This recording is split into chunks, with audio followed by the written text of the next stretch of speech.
Welcome back, guys, to another cyber hack. So today we're going to be talking about the cybersecurity talent shortage.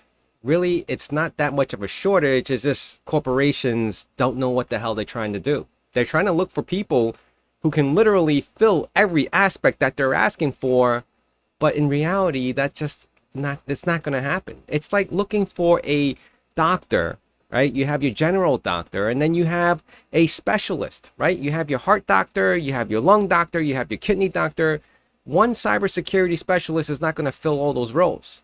Just like how one doctor is not going to be able to tell you every aspect or every part of your body to the fullest extent if you have an issue with it, right? Case in point is, if you have an incident going on, you're a SOC analyst, maybe your pen tester, not so much. But, there's going to be individuals on the team that may not be able to contribute their full 100% of what they actually know, right? If you have an incident going on, you would grab your policy creator and you would follow whatever policy is going on, but he will definitely not know what the hell on the technical aspect of what the hell is going on. It may or may not be a real incident. It could be a false positive, right? So what is your compliance and regulator going to tell you in regards to that? Nothing really beneficial at the moment, at least, right? At least they will be able to guide you towards how to handle the incident based on the policy that's been provided or that they wrote. But anyway, getting to the real point of this, why is there a talent shortage? Well, a couple of factors lead into this. Well, and some of the articles have been kind of like back and forth, just blaming people, blaming the younger generation, to be really honest. And why is that? Because they're saying that the younger generation, and I'm not going to start detailing how young is young. We're not talking about 5-year-olds. We're talking about college and college grads, that they're saying that not a lot of people are interested getting into cybersecurity. Blew my mind when I read that. Like, where's that statistic coming from? Possibly is true, but I don't know. I don't know where those numbers are coming from, and I have to do my investigation if I really want to know how is that even possible, right? All you hear is cybersecurity this, cybersecurity that. And so far in the technology world, apparently anything that you do in regards to IT now, it's cybersecurity related, right? Whether you're a desktop imaging guy, you have to follow certain cybersecurity rules or policies or guidelines or standards. And right now, it's like any aspect of IT is part of cybersecurity. So they're bundling it all up. And I think that's where the problem is with a lot of these bigger organizations, especially with the HR trying to find candidates, right? Your hiring manager is not going to sit there and filter out, hundreds or thousands of resumes. It's your HR, and it's going to be the software that they purchase, and they're going to plug in some keywords, and they're going to start filtering down to individuals. And these individuals going to either be lying, or some of them really do know the knowledge and have the expertise of all these different software and programs and how to code and how to write policies. It's far and few in between. Really difficult to find anyone that's well-rounded in this aspect. So this article, January 5th, 2023, you can say it's a little dated. We're 8 months into from January, right? But it's still relatable. Global cybersecurity workforce grew to encompass 4.7 million people, reaching its highest ever level, according to ISC Squared 2022 workforce study. That's the encouraging news, right? So it's growing. It is still growing, but I want to bring you down into a little further right here. This is where it says the industry can blame the lack of interest among today's college students and recent graduates on insufficient curriculum in STEM studies, said Taylor Elise, customer threat analysis at Horizon. I don't know how to say that. Too many current and former students lack the skills in math and science. Now, whether this is true or not, they didn't provide any type of statistics on this. And I was like, how is that really even true? I mean, from my understanding, I know tons of people who are in cybersecurity, but that doesn't say that just because I know them, there aren't another 90% of those students who are like wanting to study architecture or accounting or some other aspect of a necessity that we need in this world today, right? Maybe some of them are actually going off and doing hard labor work. contracting, roofing, HVAC. I mean, those are hands-on necessities that we need experienced people with, right? Not just cybersecurity. What's cybersecurity? It's nothing. Now, can it save a life? Possibly, because if you work in the medical field, right, in the hospital. So they're in this article, they're literally blaming students, right? They're right here. They say blame the lack of interest. Now, again, I don't know how true that is, but let's go down a little further. Having high adaptability that comes with the mix of technical and soft skill is crucial in the cyber industry. That goes for any industry. Technical and soft skills. So technical would be like your ability to troubleshoot and solve problems and utilize applications and the technical aspect of it, hardware, whatever it is. Your soft skill is you able to communicate your thoughts clearly to someone who's not as technical or maybe technical, but you still need to explain certain aspects of it without having to go into full detail of things that they don't understand, right?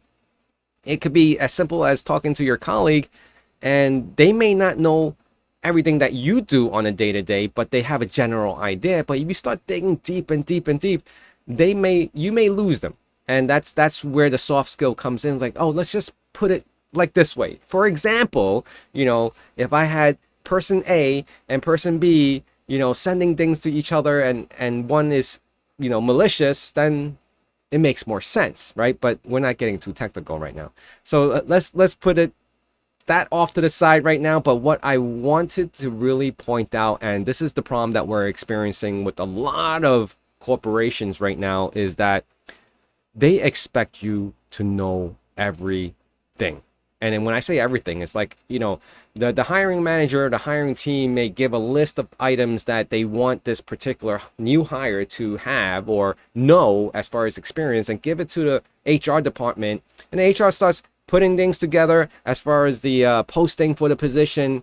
And that's the problem, because in reality, not one person is going to be that sufficient in that many different things, especially now in cybersecurity, where we're breaking it down that you have all these different roles and functions and expertise in. So it makes it really, really difficult to find or land that perfect job where you're going to be hired to do like a specific aspect of things, right? If you're an application security application developer, right, you're going to be focused on that aspect of it.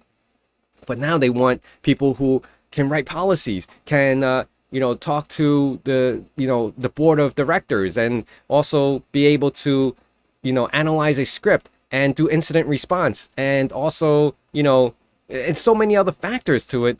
But in reality, it's tough. And it's tough. I want to give you guys a quick example of what I go through sometimes that has nothing to even do with cybersecurity. And you guys can put into perspective of why do you have to deal with that? Well, because sometimes it's just required. It's necessary. So I just want to jump down to where it was. I did find it, and I didn't highlight it like a dummy, but I just want to point out. So right here, I want to point out that too many organizations hiring cybersecurity talent are looking for unicorns. Those candidates who are able to check off every single box on the application form. Instead, it is more important to remember that technical skills can often be taught.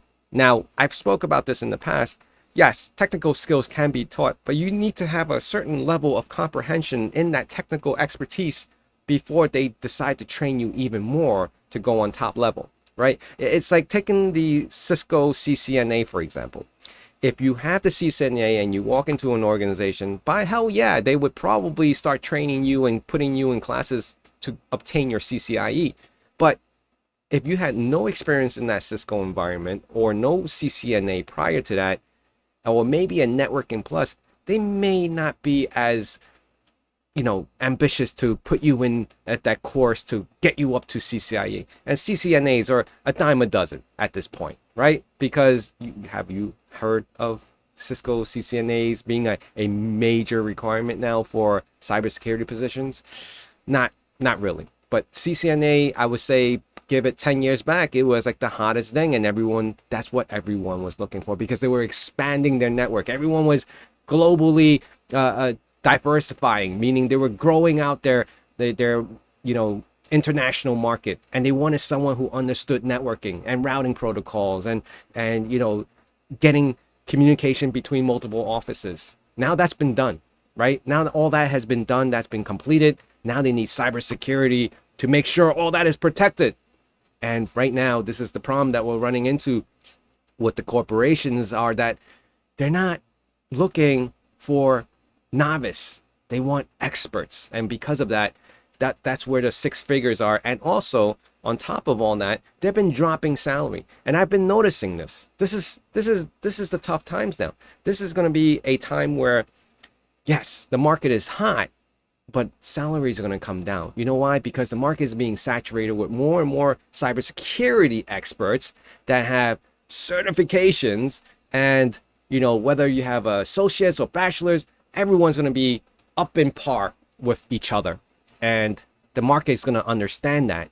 The corporations are going to know that, and it's going to get really competitive, because if you don't take it, the next guy who has this certification, the knowledge, may take it for a lesser value, right? Throw in a maybe hybrid system, or I wouldn't say full remote, because a lot of people are retracting that right now, but it's crazy times right now. And the last part of this article I just wanted to point out now is that the talent gap is existing because teachers, for one, in universities, right, adjuncts, are not getting paid that much. And in this article, they're actually saying that, if that's not happening, who's teaching the new generation on how to get into cybersecurity? And if private organizations are paying these professionals more money, why would I want to waste my time to go teach for a lesser pay? Maybe some would, say it's for a good cause. I want to, help out the younger generation. That is great. Don't get me wrong. That still exists. But what they're saying, as percentage wise, it's not happening as often as we want, or if there's enough quantity, because you have to remember how many colleges and how many universities. Now we're talking across the entire world. We're not just talking about one particular state or city. We're talking about how many teachers can you fulfill to teach all these students year after year in a repetitive form. If one teacher decides to either retire, or one teacher feels like they're not getting paid enough, then where does that leave that particular sector of teaching cybersecurity, or cybersecurity slash networking or infrastructure, or whatever it is that puts everything together? Of course, the universities have to make it pretty attractive for someone to go teach, right? I think they've dumbed down some of the requirements now for teaching. They base it on years of experience. It used to be that you had to have a master's degree in teaching in order to get to that level of being a professor. That may still hold true. I'm not sure. I've never looked in it that detailed, but I don't feel like I'm a great teacher, or maybe I don't even have that type of time. Unless it's like remote, I could probably do that. But I mean, I know a professor, and he's an adjunct. He's part-time, plus he works full-time in a job. And he loves doing that because it's extra money. It's not a lot of money. He tells me it's not a lot of money, but he loves doing this. And he says he has to, write out the whole curriculum. He has to grade the kids. Well, I say kids, but he has to grade the students the work, right? He has to provide the work. It just takes a lot of time and energy out of his regular, family time and his regular 9-to-5 or day job. So it's, you can't just choose one, right? Because if you just chose to teach, it may not be able to support the lifestyle that most of us are accustomed to, because teachers really honestly do not get paid as much. And that's the reason for this particular article was really interesting, and it's very relatable. Now, again, there's going to be a lot of people who say, well, I'm still looking for a job. The market says that there's so many vacancies. Why can't, the corporations loosen up and start hiring people and start training them? Cost. There's a huge cost to that.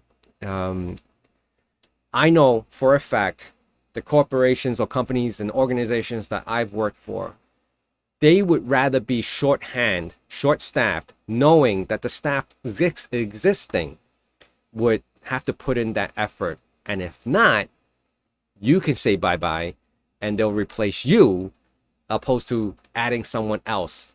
You see what I'm saying? It's very, very evil. And that's, I guess that's how they come up with the word, the evil corporations.